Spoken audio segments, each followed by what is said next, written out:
Hey, Jack Newcastle coming to you again from the Space Age Labs of Newcastle Language Systems. Come on, who else has a lab as cool as this one, huh? Only we have it. Well, we provide first-class service in second language acquisition. We offer classes in conversational English, business English, and we can also help you prepare for that TOEFL, TOEIC, or IELTS test you may need to take. Basically, we're here for all your second language needs. And welcome to our lesson on the pronunciation of A and E in General American English. For students wishing to learn what we at Newcastle Language Systems call International English, a simplified accent we designed for learners working in an international market or for a multinational corporation, we'll have a series of videos on that accent posted soon. Again, this is for General American English. And before we begin, I must say that before watching this video, you really need to watch our videos on the introduction to the color-coded system, the introduction to the 5 front vowels, and our lesson on the green tin vowels, that's E, I, because you will need all the information in those lessons to understand this lesson. So please watch them first. All right, so let's begin now with the A sound of grape. For many of you, this A sound will be very close to a sound that you have in your native language. And that sound is A, which is a bit shorter than A. This A that we hear in languages like Italian and Spanish is called a monophthong because it is one sound. This means that the tongue does not move or shift while producing it. The tongue moves to the point of production, it remains there, and we simply say A. But this is not the same sound we have in General American English. So if you have an E sound in your native language, please listen to what I'm about to say. In General American English, A is a diphthong. That means that the sound really has two parts, two sounds. And we produce these two sounds very quickly and close together so that to our ears, they appear to be one sound, but they're really two sounds. Not one sound, two. So, how do we produce this A sound of grape? Well, we're going to start with the back of the tongue raised to the middle of the mouth, so it's in what we call zone 3. And that is where many of you will produce your native monophthong A sound. A, A. And here I want you to place your fingers gently, don't push, gently on the side of your jaw, here, and say A. A, A. Do you feel your muscles pushing your fingers, pushing them away from your jaw? If you can't, you're in the wrong place. Because just like E in green, A is a tense vowel, which means that it creates tension in the muscles. And you need to feel this tension to make the sound correctly. So fingers under the jaw, and let's try it a few times more. Ready? A, A, A. You feel that tension? The muscles pushing your fingers away? Remember that. It's important to remember. Because as I said, the A of grape is actually two sounds. And now we'll look at that second sound. And that sound is I. And again, I hope you have watched our video on the green tin sounds, because this will be the same sound we have in tin. And hopefully you will remember that we make that sound by placing the back of the tongue in zone 2, which is a little more forward and a little higher than the E sound of zone 3. And now here, again, I need you to place your fingers in that same spot and feel the muscles, because as we learned in our green tin exercise, when we say I, there's not going to be any tension. It is a lax vowel, meaning it's not going to press on your fingers. Ready? Let's try it together. I, I, I. There's no tension in your jaw muscle, right? I, I. Very slightly, a little bit. But if you say A, right? It pushes out, right? So let's try that A sound again. A. You feel it sticking out? And now say I. There's a little bit there, not nearly as much as the A sound. Alright, so if you have the two sounds, we're ready to put them together. You're going to start with A at zone 3, and then instead of just stopping there, you're going to slowly raise the back of your tongue just the back of your tongue. Leave the front of your tongue in the same position and push that back of your tongue forward to produce I. All right? Let's try it slowly. A, A, A, A. If you have your fingers in place, you will feel tension on that first sound, and then the muscles will slowly relax on the second sound. A, A. It's like woo, woo, like that. Just like in the green tin exercise, you also need to concentrate on your tongue. You need to see in your mind where your tongue is when it starts and where it is when it ends. It should be one fluid motion between the two sounds.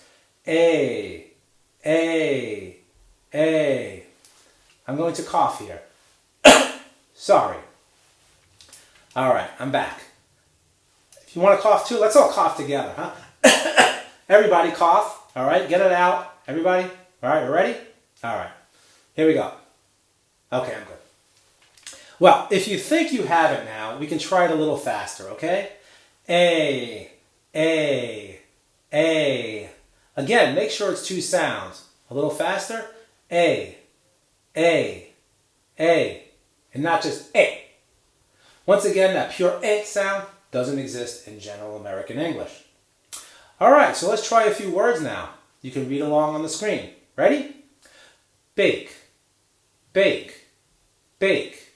And date, date, date. And how about game, game, game? Again, we don't want anything like bake or game. That vowel is too short and makes the accent sound foreign. And neither do we want it too long, like game, because that's a bit strange for General American English. And closer, that's not proper English, closer to varieties of British English. And while every native English speaker will understand you if you make the sound too short or too long, I have many students who want to add as many sounds of General American as they can to the set of skills. And this means producing the diphthongized sound of A at the correct length. So now that we know how to make the A sound, we're going to do it again. But here again, I want you to think about where your tongue is and what your muscles are doing when you say A. Really concentrate, because in order to successfully add new sounds to our set of speaking skills, we need to be really aware of our lips and tongues and all the muscles in the same way musicians and athletes know everything about their fingers and hands and legs. So let's try it again, okay? A, A. Can you see it up here? Can you feel it here? If so, we're ready to move on to the S sound. And this is the sound we hear in the first syllable of yellow. Yellow. As it is with the tin sound, E is a lax vowel, meaning there is no or very little tension in the jaw muscles when we produce it. And here again, I want you to take your fingers and place them in that same place along the inside of your jaw. And first, we'll say A, A. Do you feel that tension? A. Do you feel the muscles pushing your fingers away? Well, we don't want that with E. For E, we drop the tongue a little lower again and pull it a little farther back in the mouth so it's in zone 4. And this is where we produce E. So let's say it together. E, E. As always, it helps to think of your tongue as walking up and down a set of stairs. So we can start with A on that third step or in that third zone and then step down and back to form E. Let's try the pair together. A, E, A, E. Step up, step down. Zone 3, zone 4. A, E. All right, so we're going to try our two colors now. But I have to warn you that because of the Y sound at the beginning of yellow, you will feel a little more tension than when you say just the E sound by itself. But certainly it's not as much tension as the A sound of grape. So let's try them together. Grape, yellow. Grape, yellow. Grape, yellow. Again, a little tension with that Y sound of yellow. But remember that staircase too. Grape, yellow. Grape, yellow. up, down. Keep going.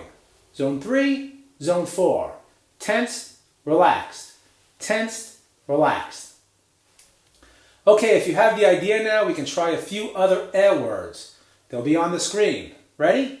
How about pet, pet, pet, and bed, bed, bed, and men, men, men. Are those muscles relaxed? They should be. Now the one other thing you don't want to do for the S sound is to position the back of your tongue too far down, because then you will be in zone 5. And that's going to produce that A sound of lavender. A, and we don't want that. Not in this lesson. Again, just A, zone 3, zone 4. Alright, so now we're going to try some minimal pairs.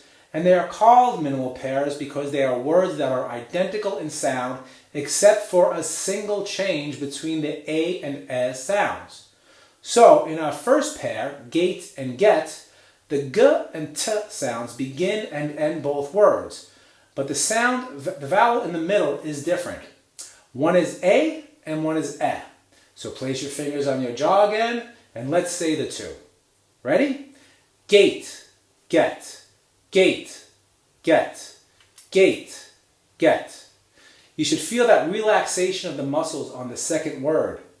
Again, gate, get, gate, get, gate, get. A little tension maybe, but certainly not as much as that A sound when it really pushes out. Okay, so how about another pair of words? This time, taste and test. Fingers on jaw. Think about your tongue and where it is and where it has to go. Ready? Taste, test, taste, test, taste, test. Keep it going. Tensed, relaxed. Zone 3, zone 4. Taste, test. If you feel you're not able to produce the A and S sounds right away, don't worry. Adding the sounds of a second language is always difficult for adults. We acquire the sounds of our native language as children, and for the rest of our lives, the brain interprets all foreign sounds as something close to the ones we know. This is what makes it difficult to reprogram our brains and retrain our muscles as we get older. I can't lie to you, it takes a lot of work, but I have had many students who, through dedication and concentration, have been able to retrain their tongue and their muscles, and they now correctly produce the A and S sounds. So I'm sure you can do it too. So now that you understand the basics of the A and E vowels, please work through the exercise video. And I must stress that even if you believe you already know how to produce A correctly, be sure to work through the grape exercise with your hands on your jaw while thinking about the position of your tongue.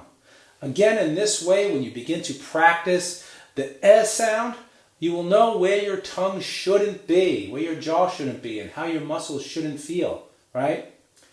Of course, if you feel you still need some help after working through the exercises, where can you go? That's right, newcastles.com, where you can schedule pronunciation lessons.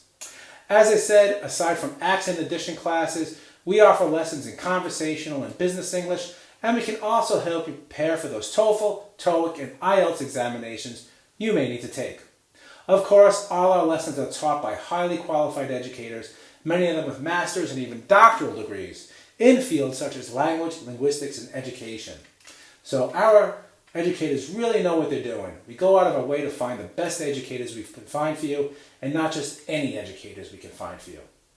Lessons can be one-on-one if you like, but we can also provide group lessons. So if you have some friends or colleagues who would like to join you, we can accommodate how many?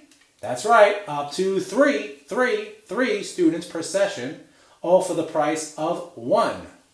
And of course, this is going to save you some money, cash, moolah, dinero, all that kind of stuff. Lucre, how do you like that for a word? So, we hope to see you in class sometime, but in the meantime, good luck with your English studies, and remember that staircase. A, E, A, E, E, E. Be seeing you.